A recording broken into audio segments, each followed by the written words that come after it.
Hai guys, Assalamualaikum warahmatullahi wabarakatuh. Berjumpa lagi dengan saya di vlog Boa Langkar Vlogs.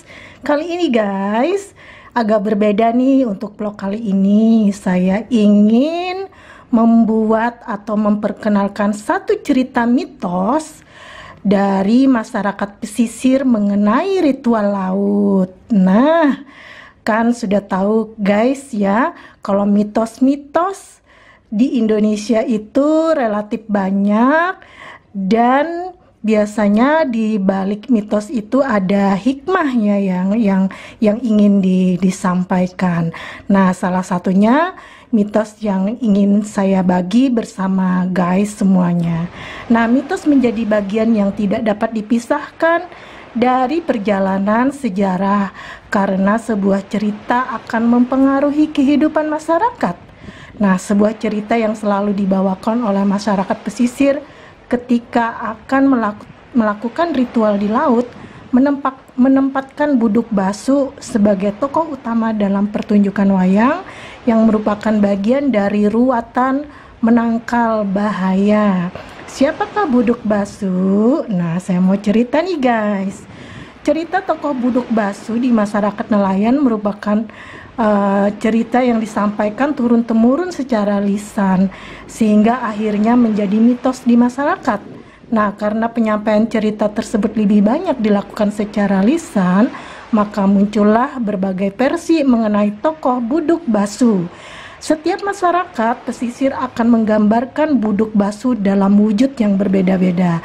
Nah, kalau masyarakat nelayan di Wonokerto menggambarkan Buduk Basu sebagai raksasa yang memiliki tubuh penuh dengan penyakit kulit serta berbau busuk. Wujud raksasa itu senang mengganggu padi dan manusia.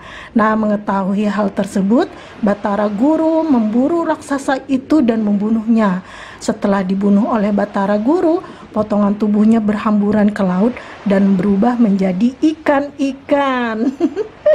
Nah, cerita lain ini guys dari masyarakat Subang ya, mengisahkan tentang naga paksa dari Kayangan yang turun ke bumi menikah dengan manusia. Nah, ketika sedang bertelur, naga paksa diperintahkan untuk kembali ke Kayangan. Ketika sedang melewati daratan, telur naga paksa jatuh dan berubah menjadi sapi bumerang yang menjadi hama. Nah, telur lainnya jatuh ke area persawahan dan berubah menjadi Dewi Sri yang menjelma sebagai padi. Nah, ketika melewati lautan, telur naga paksa kembali jatuh dan menjelma menjadi Buduk Basu yang kemudian dianggap sebagai raja ikan. Nah, berbeda lagi cerita di Kecamatan Mundu guys, Kabupaten Cirebon ya. Nah, cerita Buduk Basu dikisahkan berawal dari sepasang kekasih yang saling mencintai tinggal di Kayangan, tetapi cinta mereka tidak direstui. Meski begitu, mereka tetap ingin bersama dan akhirnya dibuang ke bumi secara terpisah. Sang pria menderita luka-luka di sekujur tubuhnya ketika berada di bumi. Ketika ia sedang membasuh tubuhnya di tepi laut, serpihan-serpihan lukanya berubah menjadi ikan, sedangkan sang putri menjadi Dewi Sri atau padi. Nah, melalui kisah ini masyarakat percaya bahwa mereka selalu berjodoh karena nasi dimakan dengan ikan pasti selalu terasa lebih enak. Nah, kisah lainnya terdapat pada masyarakat kota Cirebon ya. Tokoh Buduk Basu atau Raden Antasari adalah manusia setengah dewa yang mengidap penyakit kulit. Dikisahkan Buduk Basu jatuh cinta kepada seorang perempuan cantik bernama Dewi Trisnawati. Nah, putri Batara Guru ya justru Dewi Trisnawati ini.